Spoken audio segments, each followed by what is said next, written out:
ఆంధ్రప్రదేశ్లో శాంతి భద్రతలు క్షీణించాయంటూ మాజీ ముఖ్యమంత్రి వైఎస్ఆర్ కాంగ్రెస్ అధ్యక్షుడు వైఎస్ జగన్మోహన్ రెడ్డి ప్రధానమంత్రి నరేంద్ర మోదీకి లేఖ రాశారు. రాష్ట్రంలో ఎక్కడ చూసినా హత్యలు, అత్యాచారాలతో ఆందోళన పరిస్థితి నెలకొని ఉందన్నారు.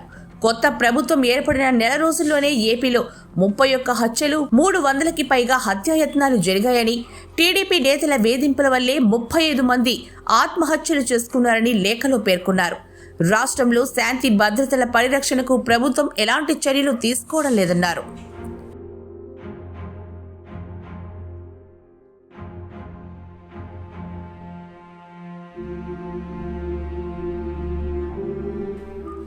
ఏపీలో ప్రభుత్వాన్ని రెడ్ బుక్ రాజ్యాంగంతో పాలిస్తున్నారని ఆరోపించిన జగన్, వినుకొండలో రషీద్ అనే తమ పార్టీ కార్యకర్తని నడిరోడ్డుపై దారుణంగా నరికి చంపేశారని, పుంగనూరులో ఎంపీ మిథున్ రెడ్డిపై టీడీపీ గుండాలు రాళ్ల దాడికి పాల్పడ్డారని ప్రధాని దృష్టికి తీసుకెళ్లారు. వైసీపీని అంతం చేయాలన్న లక్ష్యంతో తమ నాయకులు మద్దతుదారులను లక్ష్యంగా చేసుకుని దాడులు, హత్యలు చేస్తున్నారని ఆరోపించారు. రాష్ట్రంలో జరిగిన హింసాత్మక ఘటనలపై కేంద్ర సంస్థలతో విచారణ జరిపించాలని జగన్ తన లేఖలో కోరారు.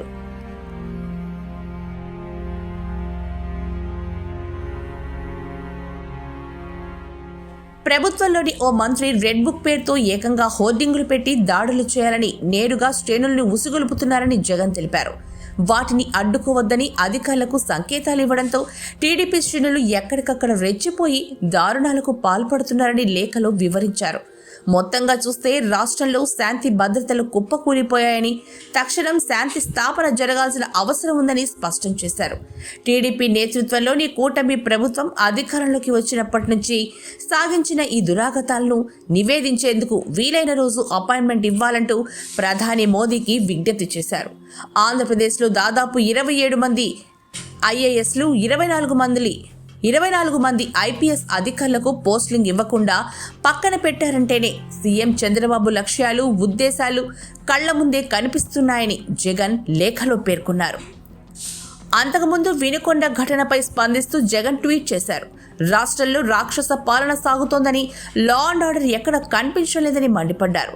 ఆంధ్రప్రదేశ్లో ప్రజల మాన ప్రాణాలకు రక్షణ లేకుండా పోయిందని, వైసీపీని అణగదొక్కాలన్న కోణంలో ఈ దారుణాలకు పాల్పడుతున్నారని ఆరోపించారు.